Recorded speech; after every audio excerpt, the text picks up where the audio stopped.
Challenge runners in any game should be celebrated.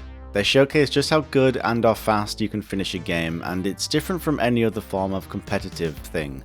For instance, let's say football. When you watch someone play football and you're just an average person, you kinda look in awe at some of the shit they can do and how much talent and willpower these people have. I mean, not really me, I hate football, but you kinda get my point. No challenge runners, even if they're not competitive in nature, bring this special thing to the table that translates to an audience so well. We'll talk about some challenge runners in particular soon, but when you see one of these runs as a viewer, not only do you grovel in their talent and determination, but you also get a sense of, I can do that. Which is why ever since I've started watching and performing my own challenge runs, I can't wait to see what the top dogs come up with next. Not only their skill, but their imagination in coming up with the certain criteria a run entails is so exciting, and as someone who is somewhat new to the scene, watching these is stupidly entertaining. But let's talk about Souls. Now the type of runs you can do in Souls is somewhat endless, but I'm going to talk about a certain type of run in Dark Souls, and that is the no-hit run. Basically, if you get hit by an enemy's attack, you reset, you fall off a ledge and die, you reset. There's other parameters here obviously, but that's the basic gist. To me, that seems like the most difficult run you can do in the game.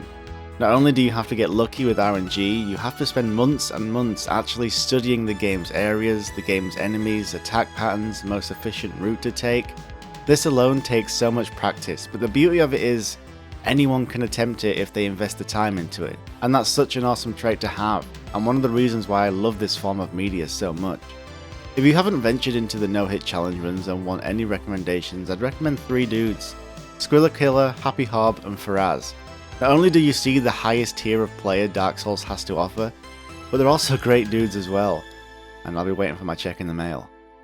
But why do we do challenge runs? Isn't Dark Souls already a challenging game? Well, yes, but there's always that step further. Some players in a game finish it and are content with that, and that's fine.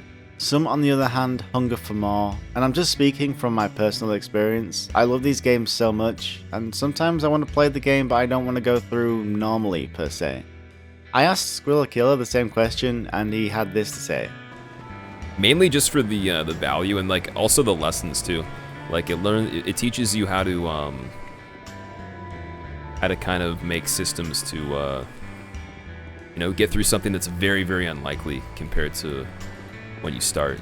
When you actually start it, the unlikelihood of it is very high, but you still do it. I like that. Even on like a level of just doing SL1, for example. Like there's no point of downplaying that. If someone's biggest struggle would be SL1 on this because that's, they've only done a regular playthrough. Same thing. I mean, you don't think it's very likely. You might not even want to do it because you think you can't do it, but you will with enough time and wanting to give the effort and practice and stuff. So it's the reward is definitely higher than continuously just doing casual playthroughs of it. So the admiration of the game and the quest for fulfillment, not only that, but you're overcoming the odds, even on the bog standard SL1 run, which is pretty entry level for challenge runs. But get creative. If you're bored of the PvE experience in Dark Souls 3 for example, think of some parameters and set yourself a goal. You'd be surprised how big a sense of achievement you feel after you've overcome the odds. You get that sense of tension back.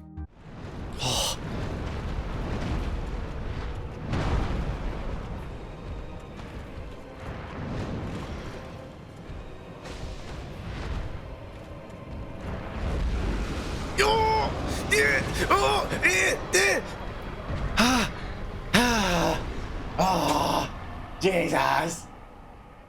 Yeah. Oh, God. Yeah. Oh my God, I didn't breathe for like the entire 30 seconds, dude. In my randomizer deathless run, my heart was racing after every single boss kill, because I knew if I failed, I'd have to start over again. Challenge runs bring back that sense. A good buddy of mine is currently running Dark Souls 2 without taking any damage, including fall damage. Holy shit, is this just a video where I shout everybody out?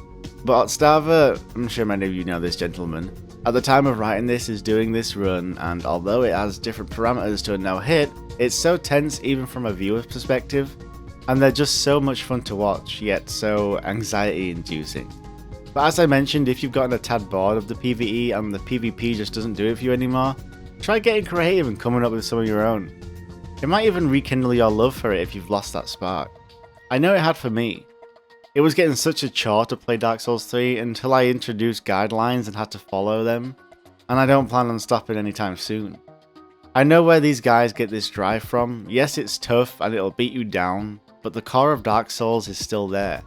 You get back up, you dust yourself off, learn from your mistakes, and you try again. As always, I've been Paragon. Until next time.